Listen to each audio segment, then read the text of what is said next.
Hi, I'm Steve Hope, President of Diesel Emission Service. Hi, I'm Wayne Cochran. I'm National Sales Manager for the Redline Emissions Products brand. Steve and I thought we would take a few minutes and put together some quick tips using commonly asked questions that we get to our helpline. So Steve, a good question that we get often is, how do you properly install a VClamp?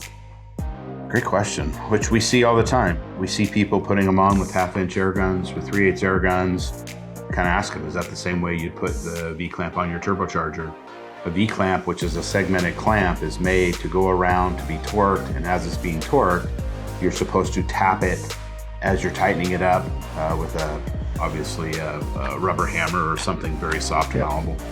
And then retorque it again, which then seats the flange into the apex of the V-clamp. And I mean, there's a lot of engineering that goes into a very simple clamp. But yeah, when we talk about gasket thickness, when we talk about the angles on the flange, that's what the apex is.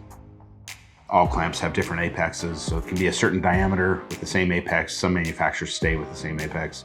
But yeah, it's a very important deal.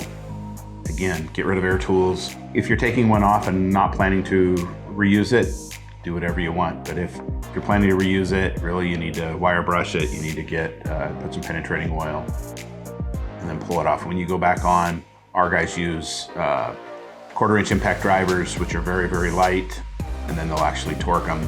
And of course, these procedures are important to make sure that you're not getting any exhaust leaks after the installation of the clamp.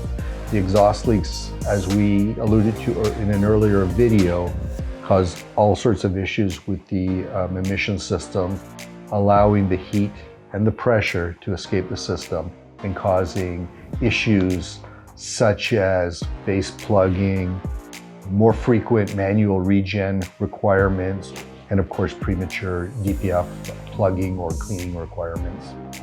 You've been watching another edition of Redline Emissions Products Quick Tips. To learn more, go to rep.direct.